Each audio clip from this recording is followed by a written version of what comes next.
Tengan todos muy buenos días esta mañana que el Señor nos ha regalado. Damos gracias al Señor por estar un día más en su casa y aprendiendo más de su palabra. ¿Qué les parece si encomendamos en las manos del Señor este tiempo con una oración y tal vez me acompañan? Padre, gracias por esta mañana que nos regalas.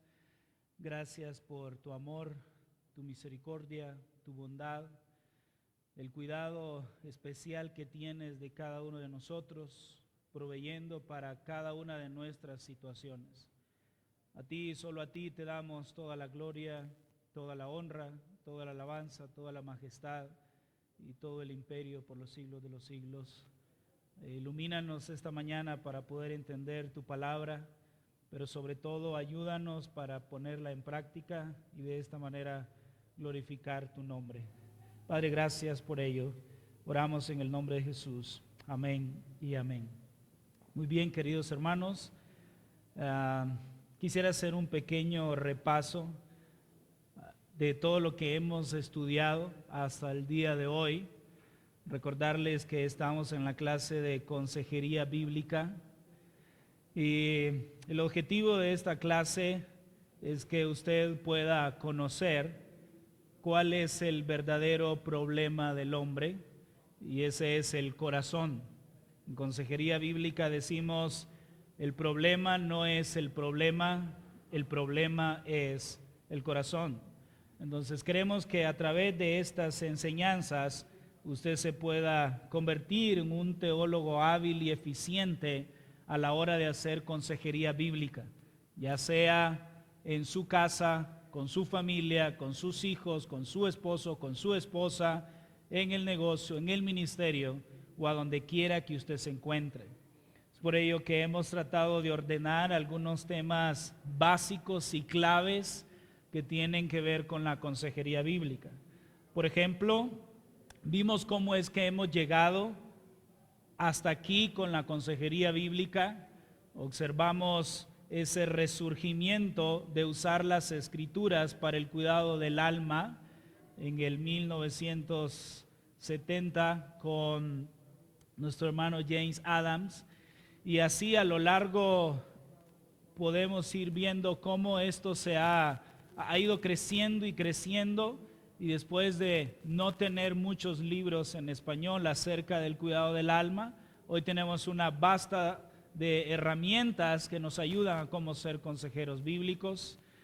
Vimos la definición de lo que es la consejería bíblica, y en una forma básica, consejería bíblica es una persona que tiene preguntas a los problemas de la vida o a las circunstancias que está teniendo, y una persona que tiene las respuestas a esas interrogantes o a esas preguntas que estas personas tienen que ver con respecto a su situación.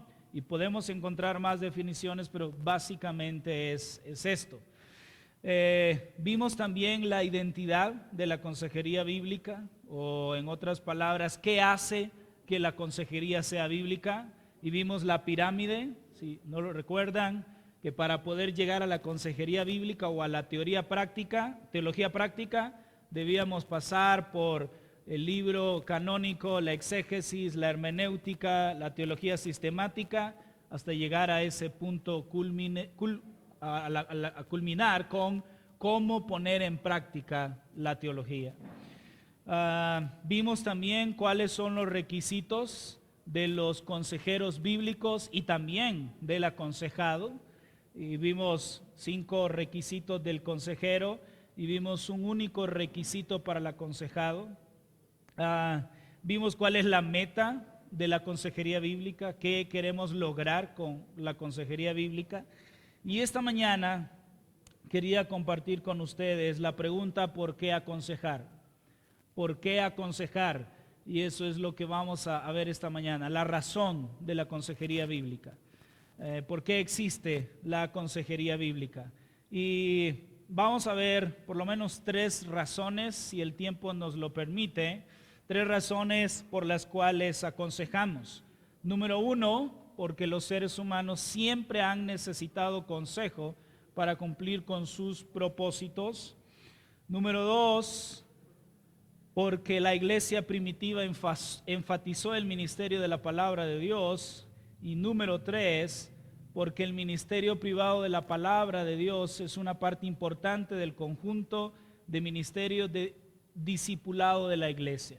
Entonces veamos la primera parte o la primera respuesta a esta interrogante: ¿por qué aconsejar? ¿Por qué aconsejar? Porque los seres humanos siempre han necesitado consejo para cumplir con sus propósitos. La Escritura mira a los seres humanos desde 3 ángulos. Esto es tomado del libro Instrumentos en las manos del Redentor de Paul Tripp, y él dice que la Biblia mira a los seres humanos en 3 entornos o de 3 ángulos diferentes: la creación, la caída y la redención. La creación, la caída y la redención.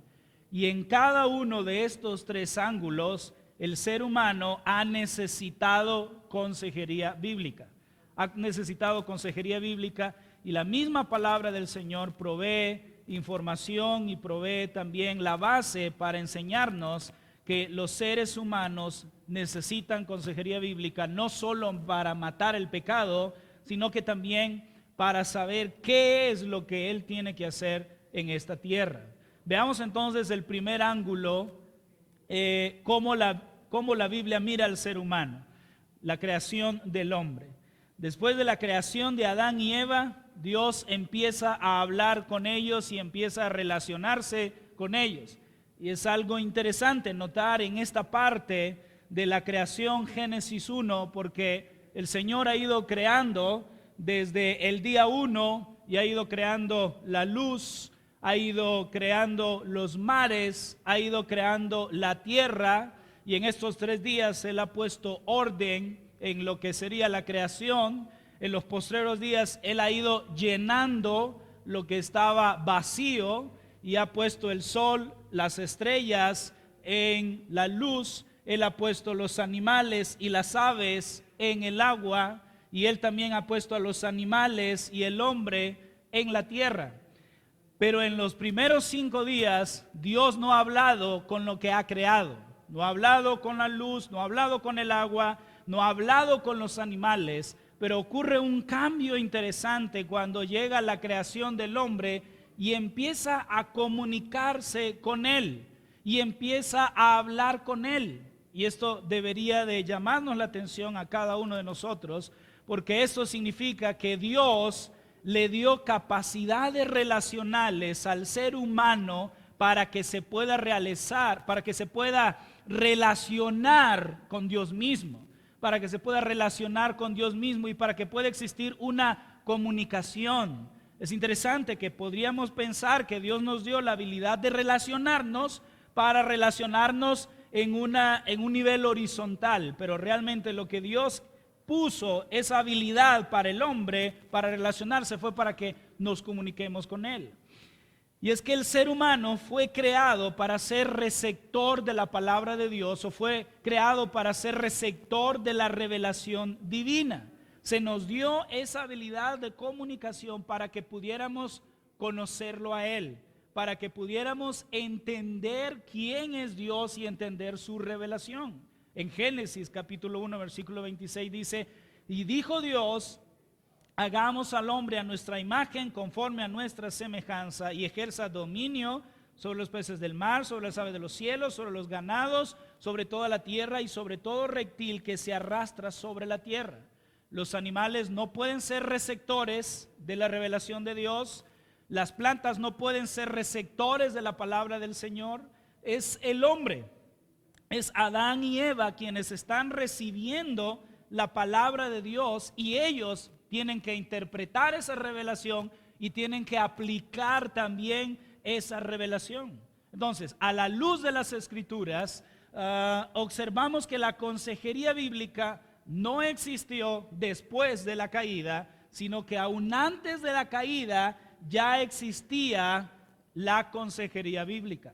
Y estos versículos es la primera imagen del consejero maravilloso, dando instrucciones a su creación para que hagan lo que Él quiere que hagan.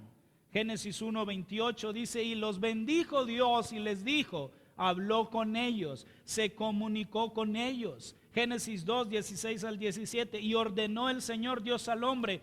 Todos estos pasajes nos hablan acerca de esa relación única y especial que hubo entre Dios y el hombre, es esa consejería, esa instrucción que hubo de parte de Dios para Adán y Eva, para conocerle a Él y para interpretar lo que Él había dicho. Si no hubiera sido por esta comunicación divina, si no hubiera sido por el consejero maravilloso, ¿cómo Adán y Eva hubiesen conocido, cómo Adán y Eva se hubiesen enterado de cuáles son los propósitos de ellos en la tierra? ¿Cómo se hubieran enterado ellos de qué era lo que tenían que hacer en el huerto, en el paraíso? No había forma. La única forma era que el consejero maravilloso pudiera darles las instrucciones que ellos necesitaban en ese momento. Entonces, no olvide esto: la consejería bíblica existe antes de la caída. La consejería bíblica no solo es para matar el pecado, la consejería bíblica nos ayuda a recibir instrucciones de cómo Dios quiere que nosotros vivamos. Entonces, el primer entorno en el que la Biblia ve al hombre es la creación del hombre. Y ahí vemos que ya había consejería bíblica. Después de esto, el hombre no solo fue creado para ser receptor de la palabra del Señor, sino que el hombre fue creado para ser intérprete de las circunstancias, de lo que le está pasando alrededor. Y dicho sea de paso, nosotros siempre vamos a interpretar las circunstancias que están alrededor de una u otra manera.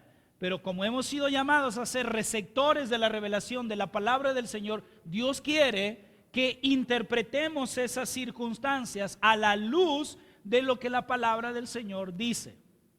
Y vamos a ver un ejemplo de una situación común que ocurre a veces a nuestras vidas, para que entendamos cómo nuestras interpretaciones de las circunstancias dan forma a la manera en que respondemos a lo que sucede a nuestro alrededor.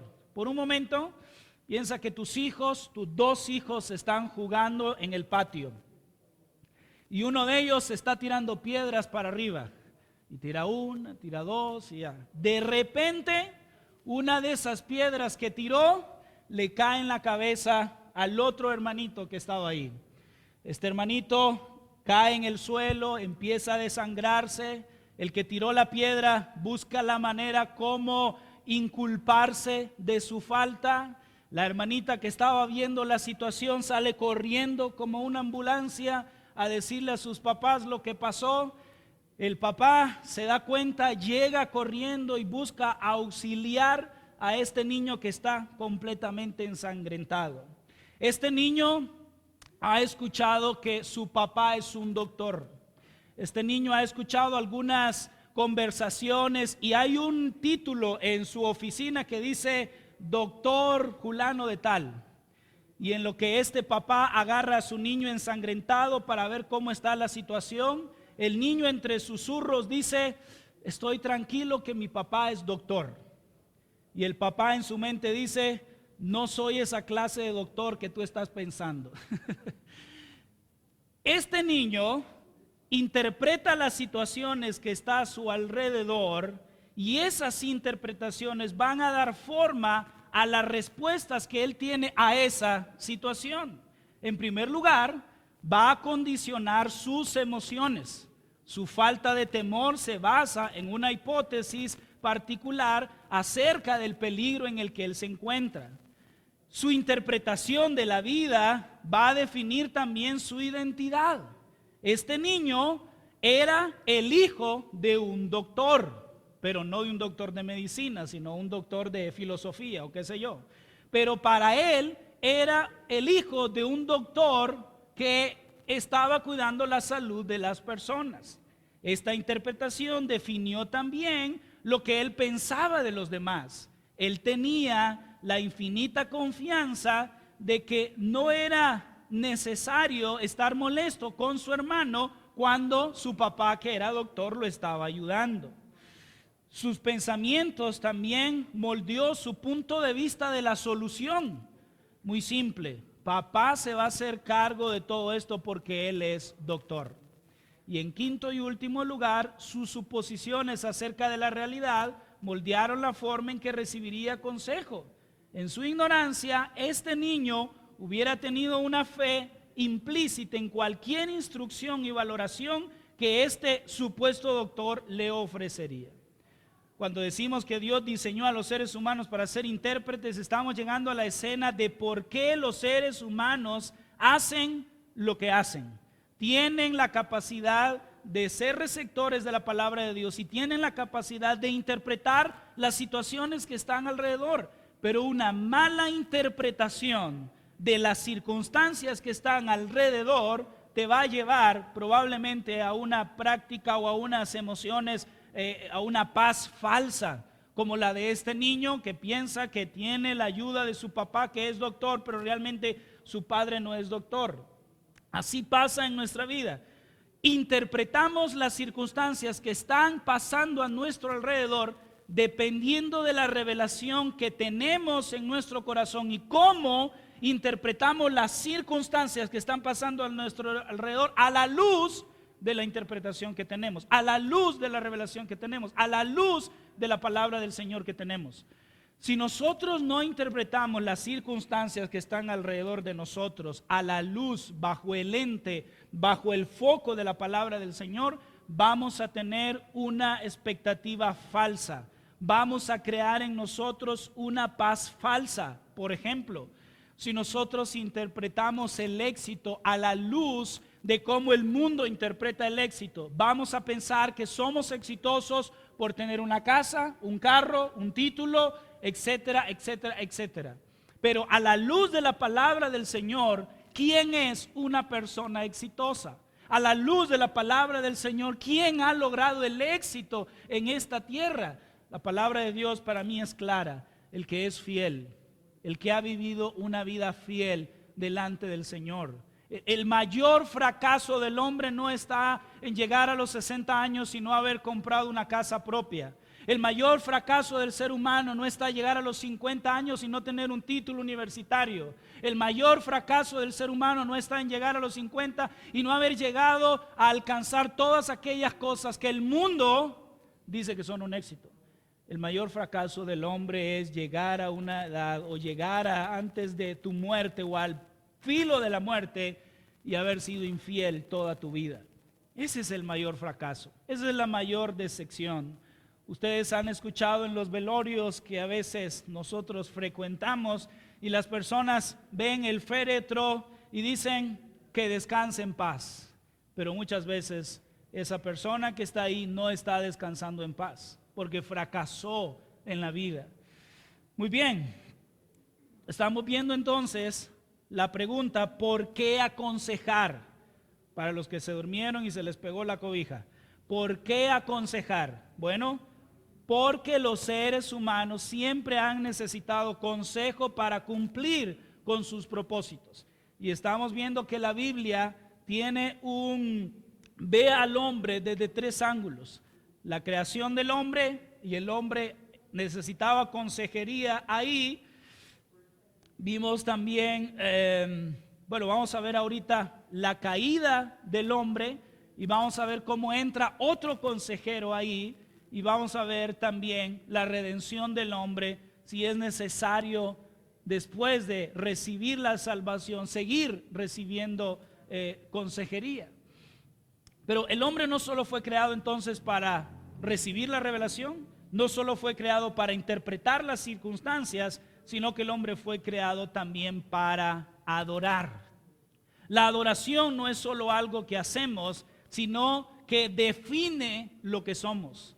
La adoración no es algo que hacemos, no es solo algo que hacemos, sino que define lo que realmente nosotros somos. La adoración es el centro motivacional de nuestras vidas.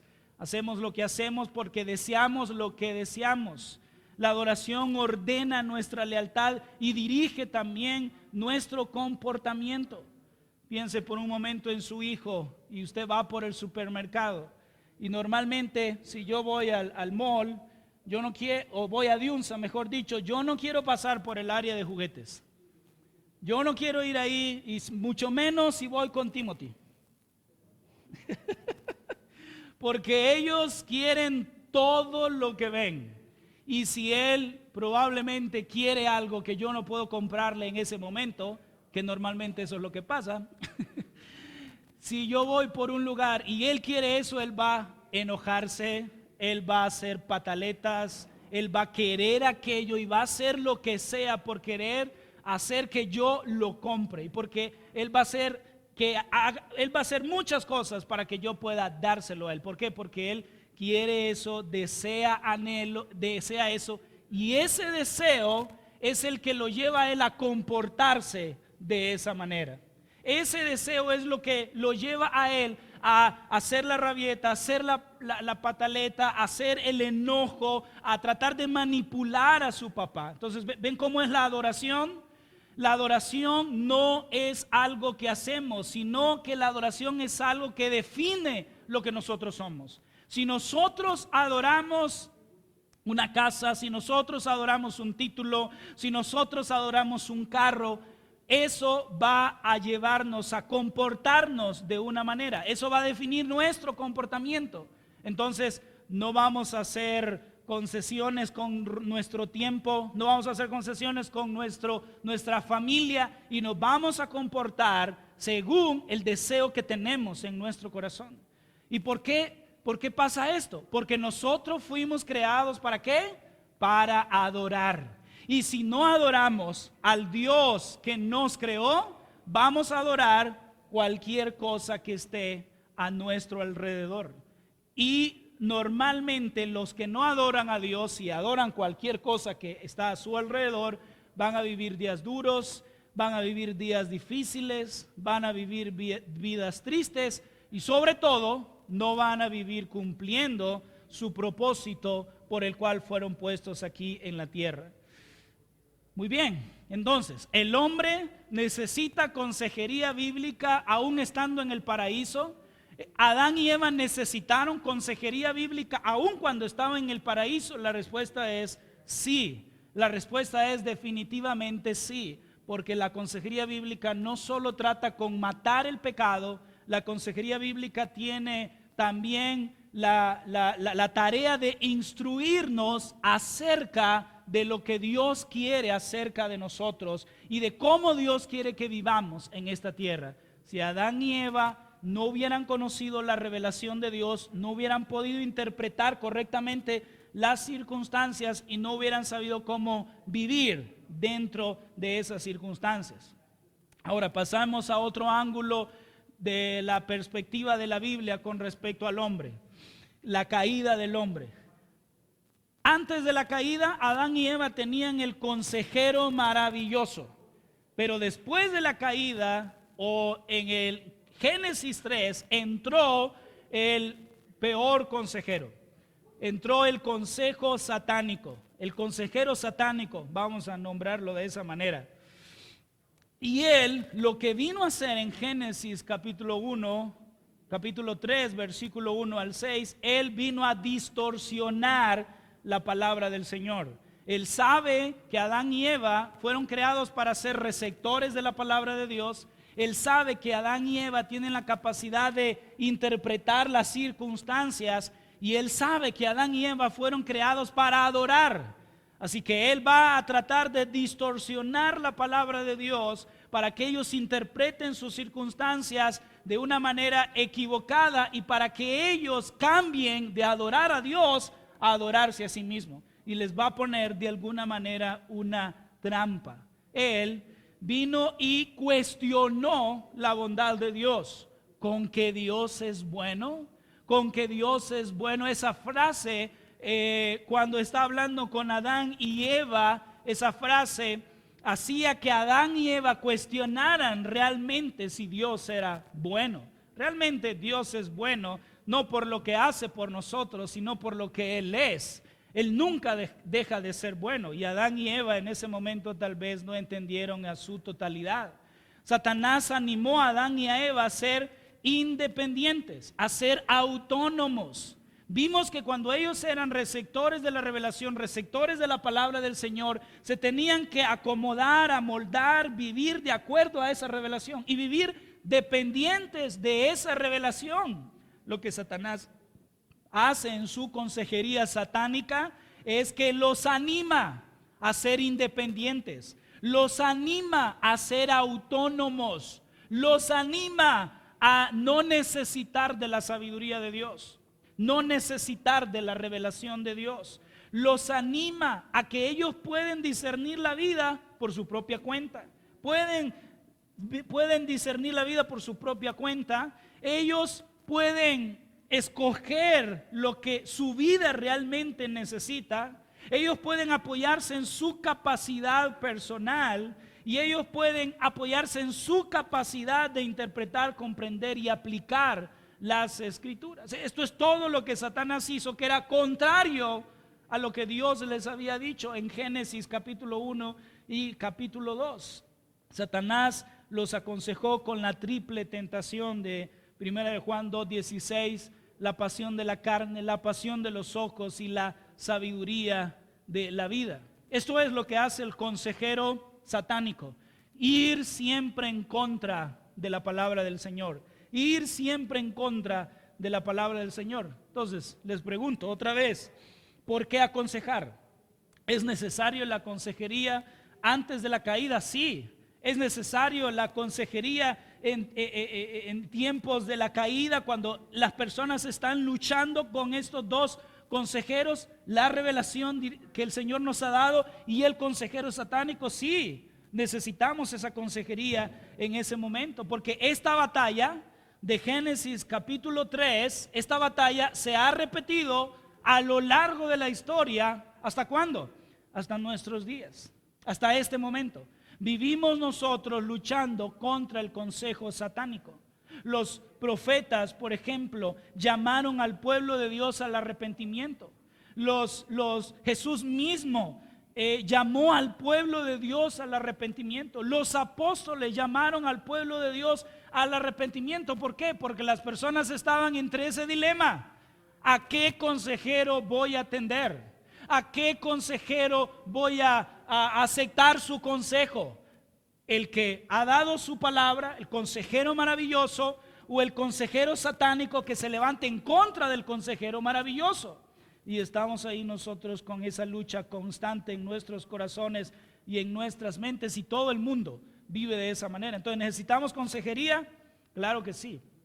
Claro que sí, definitivamente. Y ya ustedes saben cuál fue el resultado del pecado y cómo ese pecado hundió a toda la raza humana en lo que actualmente nosotros vivimos. Ahora, seguimos haciéndonos la pregunta: ¿necesitaba el hombre consejería bíblica antes de la caída? La respuesta es sí.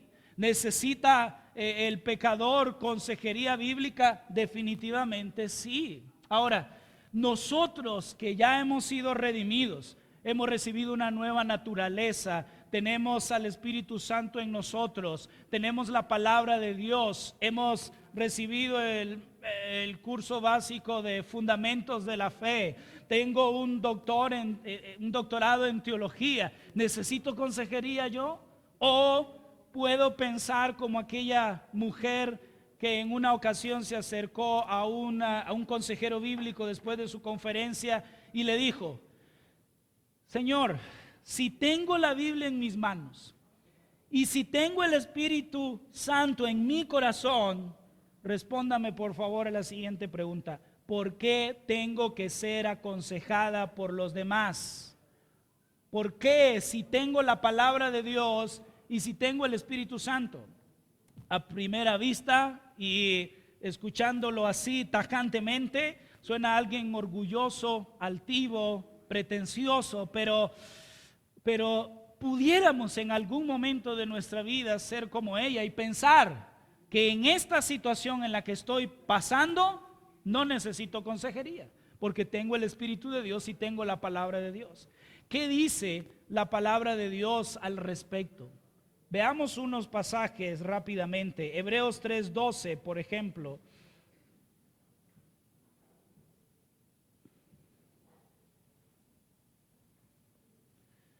mirad, hermanos, que no haya en ninguno de vosotros corazón malo de incredulidad para apartarse del Dios vivo. Antes, exhortaos los unos a los otros. Ven ahí la frase, los unos a los otros. Y el versículo 12 anteriormente, este pasaje, este mandamiento está siendo dirigido ¿a quién? A hermanos, a hermanos. A estos hermanos se les pide que se examinen constantemente, que no solo que examinen su comportamiento, lo que la gente ve, sino que examinen, dice, su corazón, lo que hay adentro, lo que produce lo que la gente ve. Hermanos, que no haya en ninguno de vosotros corazón malo de incredulidad para apartarse del Dios vivo. Antes, exhortaos, háblense los unos a los otros, ¿cada cuánto? Cada día, entre tanto que se dice hoy, para que ninguno de vosotros se endurezca por el engaño del pecado. Ninguno de nosotros puede pensar que ya ha alcanzado un nivel de madurez espiritual en el cual no necesite de la ayuda de alguien más. Ni el hombre más experimentado, ni el hombre más conocedor de las Escrituras, ni el hombre con los mayores títulos académicos, teológicamente hablando, pueden llegar a este nivel de orgullo, de peligro, de decir, no necesito de alguien más, no necesito de alguien más. Claro que necesitamos. Romanos, por ejemplo, Romanos 6 nos habla acerca de que el poder del pecado ya ha sido destruido. El poder del pecado ya ha sido destruido. Pero la presencia del pecado continúa en cada uno de nosotros. Continúa en cada uno de nosotros. En vista de eso, entonces, podemos nosotros decir o responder otra vez a la pregunta. Después de la redención del hombre, ¿el hombre necesita consejería bíblica? Definitivamente sí. Un pasaje más, Mateo 7, sí búsquenlo. No juzguéis para que no seáis juzgados, porque con el juicio con que juzgáis seréis juzgados, y con la medida en que medís os será medido. ¿Y por qué miras la paja que está en el ojo de tu hermano y no echas de ver la viga que está en tu propio ojo? ¿O cómo dirás a tu hermano, déjame sacar la paja de tu ojo y aquí la viga en el ojo tuyo? Hipócrita, saca primero la viga de tu propio ojo y entonces verás bien para sacar la paja del ojo de tu hermano. Que nos está diciendo el pasaje, que muchas veces nosotros somos dados a magnificar el pecado de los demás, pero a minimizar mi propio pecado. Si alguien vino y dijo una mala palabra que no soy yo, uy, qué mal hablado este hermano. No sé cómo le dan ese privilegio. Pero cuando eres tú, ay, es que la situación me obligó a decir tal palabra. Así somos nosotros, somos dados a magnificar el pecado de los demás, pero a minimizar mi propio pecado. Entonces necesitamos nosotros la consejería bíblica. Y hay muchos pasajes que hablan acerca de unos a otros. La semana pasada estuvimos viendo Romanos 15, 14, que nos habla acerca de quienes pueden amonestar bíblicamente, todos los que son llenos de bondad y llenos de la palabra de Dios, la idea unos a otros. Siempre vamos a tener dentro de la iglesia una necesidad urgente de consejería bíblica y de ayuda los unos a los otros. Normalmente nadie ve su propio pecado como algo peligroso. Normalmente buscamos la manera de excusar, y lo voy a decir de esta manera, santificar su propio pecado. Y vamos corriendo a la prostituta Rahab, si mal no recuerdo, y decimos, vean, ella mintió para salvar a los espías. Entonces mi pecado a veces es justificable. No es lo que la narrativa está hablando de esta mujer. La narrativa está hablando de su fe, no de su pecado. Tenemos que tener mucho cuidado con nuestro propio pecado, cómo está tratando de controlar mi manera de pensar, mi manera de ver las cosas y mi manera de vivir. Entonces necesitamos que otros nos digan: hey, mira, estás pecando, estás cometiendo un pecado con tus hijos. El enojo, por ejemplo, el enojo de los padres hacia los hijos. Nosotros creemos que ese es el enojo santo, ¿verdad que sí? Enojarse con la desobediencia de los hijos, primera de Jimmy 1:1, es el enojo santo. Yo tengo permiso. No, definitivamente no. Necesitamos que mi esposa, mis amigos, mis propios hijos, eso de enseñarle el evangelio a los hijos a veces es contraproducente para uno como padre, porque yo les enseño qué es el pecado, y cuando yo peco, ¿quiénes son los primeros que van y me confrontan con mi pecado? Mis hijos. Pero tú hiciste esto, pero tú hiciste lo otro, y se me cae la cara de vergüenza porque yo les enseñé el evangelio a ellos. Pero es necesario, porque yo me paro ante el espejo y yo miro hasta una aureola encima de mi cabeza, pero las demás personas me van a ayudar a ver mi comportamiento pecaminoso, que es producto de un corazón también pecaminoso. Entonces, a la pregunta, ¿por qué aconsejar? Primera razón, porque el hombre siempre ha necesitado consejería bíblica. Necesitó consejería bíblica antes de la caída, necesita consejería bíblica cuando tiene la lucha entre el consejero maravilloso y el consejero satánico, y necesita la consejería bíblica aún después de haber experimentado la redención. Después de haber experimentado la redención. Muy bien.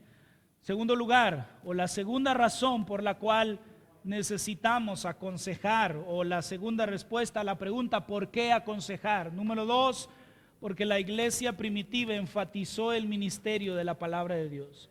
Porque la iglesia primitiva enfatizó en el ministerio de la palabra de Dios, y lo hizo en diferentes escenarios. Ellos predicaban a grandes multitudes, a grandes grupos de personas. Hechos 27 dice: el primer día de la semana, cuando estaban todos reunidos para partir el pan, Pablo les hablaba pensando partir al día siguiente, y prolongó su discurso hasta la medianoche. No quisiera ser miembro de la iglesia de Pablo yo. Había muchas, es broma, hermanitos.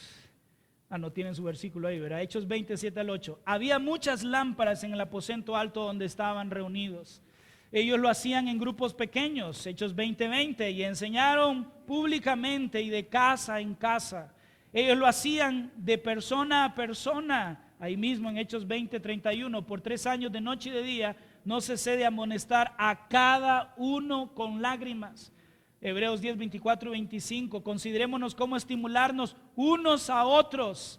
Entonces, la iglesia primitiva enfatizaba el ministerio, el servicio, la enseñanza, la predicación de la palabra del Señor a grupos grandes, a grupos pequeños y a personas individualmente.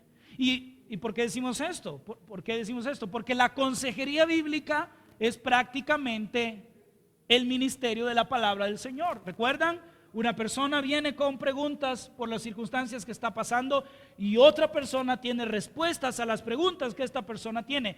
Y las respuestas que tiene esta persona, ¿de a dónde las saca? Obviamente de las Escrituras. No va a dar su propio consejo, no va a contar su propia experiencia, sino que va a interpretar esta circunstancia y va a encontrar lo que la Biblia dice, lo que la revelación de Dios dice acerca de esta situación. Y ese trabajo entonces lo hacemos cuando predicamos en los cultos los domingos, en esta enseñanza, por así decirlo, cuando nos reunimos en grupos pequeños o cuando hablamos uno cada uno. Y el aspecto central de este ministerio de la palabra de Dios es la misma palabra de Dios. Hechos 22 dice: y habiéndolos exhortado, 27, y prolongó su discurso hasta la medianoche.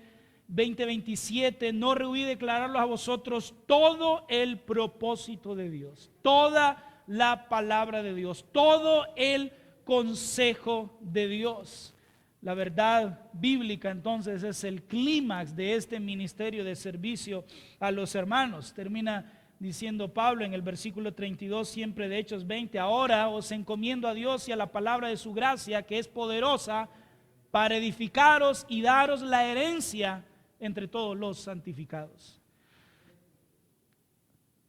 Este ministerio de la palabra del Señor también no solo tiene diferentes grupos, sino que también tiene diferentes enfoques. Lo dije anteriormente y probablemente lo repitamos a lo largo de estas clases. La palabra, la consejería bíblica no solo es matar el pecado. La consejería bíblica no se trata solamente de matar el pecado con un versículo. Tiene varios enfoques. Tiene un enfoque de estimular y confortar, por ejemplo. Primera a los Tesalonicenses 4:18 dice, por tanto, confortaos unos a otros con estas palabras. Hebreos 3:13 dice, antes exhortaos los unos a los otros cada día, mientras todavía se dice hoy, no sea que alguno de vosotros sea endurecido por el engaño del pecado. Tiene un enfoque de enseñar. Colosenses 1:28, ustedes se lo saben. Y a él nosotros proclamamos, amonestando a todos los hombres y enseñando a todos los hombres con toda sabiduría, con el propósito o a fin de poder presentar a todo hombre perfecto, maduro, completo en Cristo Jesús. La consejería bíblica también tiene el enfoque de reprender. Romanos 15:14. En cuanto a vosotros, hermanos míos, yo mismo estoy convencido de que vosotros estáis llenos de bondad, llenos del conocimiento y capaces también de amonestaros los unos a los otros. Tiene un enfoque de edificar. Primera Tesalonicenses 5:11. Por tanto, alentaos los unos a los otros y edificaos el uno al otro, tal como lo estáis haciendo. Juan 11:19 tiene el enfoque de consolar. Y muchos de los judíos habían venido a casa de Marta y María para consolarle por la muerte de su hermano. Tiene un enfoque de sostener. Primera Tesalonicenses 5:14, y os exhortamos, hermanos, a que amonestéis a los indisciplinados, animéis a los desalentados, sostengáis a los débiles y seáis pacientes con todos. Entonces, la consejería bíblica no solo es matar el pecado, sino que estimular, enseñar, reprender, edificar, consolar y también sostener. Tercero y último lugar, ya para ir terminando, ¿por qué aconsejar? Porque el ministerio privado de la palabra es una parte importante del conjunto de ministerios de discipulado de la iglesia. Tenemos en la iglesia el discipulado, vamos a llamarlo así, el discipulado normal, que es la enseñanza que se da en la reunión de mujeres, reunión de señoritas, reunión de matrimonio, reunión de hombres, escuela dominical. Todo eso es el discipulado normal, por ponerle un nombre. Vamos a llamar al discipulado preparatorio, que es lo que cuando evangelizamos y hablamos a otros de Cristo. Pero hay un discipulado centrado, que esta es la consejería bíblica. Y esto es como un barquito, como un montón de barcos que representan a cada uno de los cristianos y van todos en un río. Y en ese río con fuerte corriente es la enseñanza de mujeres, la enseñanza de hombres, y ojalá que todos los barquitos, todos los creyentes fueran en ese río y fueran creciendo en la reunión de hombres, fueran creciendo en la reunión de mujeres, fueran creciendo en la reunión de jóvenes, pero a veces como que no pueden ir al mismo ritmo que los demás. Entonces hay que sacar ese barquito en un lugar más tranquilo, más calmado, más pausado, para que él pueda ir creciendo en el Señor. Eso es, de una manera ilustrativa, lo que es la consejería bíblica. Un discipulado más centrado, un discipulado más específico, tocando áreas más necesarias y más específicas en la vida de cada uno de nosotros. Termino con esto entonces. ¿Por qué aconsejar? ¿Por qué aconsejar? Solo resumiendo lo que hemos visto esta mañana. ¿Por qué aconsejar? Porque los seres humanos siempre han necesitado consejo, antes de la caída, en la caída y después de la caída. ¿Por qué aconsejar? Porque la iglesia primitiva enfatizó el ministerio de la palabra del Señor a diferentes grupos y con diferentes enfoques. ¿Por qué discipular? Porque el ministerio privado de la palabra de Dios es una parte importante del conjunto de ministerios de discipulado de la iglesia. Y John MacArthur escribe lo siguiente, y creo que esta es una razón importante por la cual deberíamos de aconsejar bíblicamente. Si lo recuerdan, el renacimiento de la consejería bíblica empieza porque la psicología se estaba metiendo en el mundo y por consecuencia en las iglesias también, y los pastores estaban diciendo en su momento: hay niveles de consejería bíblica a los que ya no podemos usar la Biblia para ayudar a estas personas. Entonces necesitamos remitirlos a un experto, que es el psicólogo. Y tristemente, algunas iglesias han reemplazado la consejería bíblica con psicología cristiana, mezclando ideas teológicas con las enseñanzas de cualquier sistema de psicología. Han condicionado a los creyentes a pensar que la consejería bíblica no es la solución a sus problemas, sino que los expertos, los psicólogos, los expertos son los que tienen la solución a sus problemas. Esto ha abierto la puerta a una línea completa de teorías y terapias que son extra bíblicas. Dice MacArthur en su libro Consejería Bíblica: en verdad ha dejado a muchos con el sentimiento de que la palabra de Dios es incompleta, que la palabra de Dios es insuficiente, que la palabra de Dios es sencilla e incapaz de ayudar a personas con profundos problemas emocionales y espirituales. Realmente esto es triste. Me dio mucha tristeza cuando lo estaba leyendo. Creyentes que piensen de la palabra de Dios de esta manera. Han llegado, sigue diciendo, han llegado a millones de cristianos a buscar ayuda espiritual lejos de sus pastores, lejos de sus hermanos creyentes, en clínicas de psicología. Han dejado en muchos la impresión de que adaptar métodos seculares de recuperación, como el de los 12 pasos que emplea Alcohólicos Anónimos, puede ser de mayor ayuda que los medios espirituales para apartar a las personas de sus pecados. En síntesis, dice MacArthur, ha menguado la confianza de la iglesia en las escrituras, en la oración, en la comunión y la predicación como medios mediante los cuales el Espíritu de Dios obra para transformar la vida de las personas. ¿Por qué aconsejar? Porque hoy en día lo necesitamos. Lo necesitó Adán y Eva, lo necesitó el pueblo de Israel, lo necesitó la iglesia primitiva, lo enfatizaron los líderes de la iglesia primitiva, y hoy en día sigue siendo una necesidad apremiante. Yo necesito consejería bíblica, tú necesitas consejería bíblica, y todos los que estamos aquí necesitamos en algún tiempo, en alguna medida, en alguna circunstancia, escuchar al consejero maravilloso. Padre, gracias por esta mañana, gracias por tu palabra. Perdónanos porque a veces nos volvemos autónomos, nos volvemos independientes y pensamos que ya no necesitamos de tu ayuda, que provees a través de las Escrituras, la comunión, la iglesia y otros hermanos. Ayúdanos a ser humildes, ayúdanos, Señor Dios mío, a volver a darle el lugar que la consejería bíblica corresponde. Ayúdanos, Señor, a aconsejar bíblicamente en casa, fuera de casa, en la iglesia, en el aula de clase, donde quiera que estemos. Ayuda a mis hermanos a convertirse en consejeros bíblicos que exalten a Cristo. Señor, oramos esto en el nombre de Jesús. Amén y amén.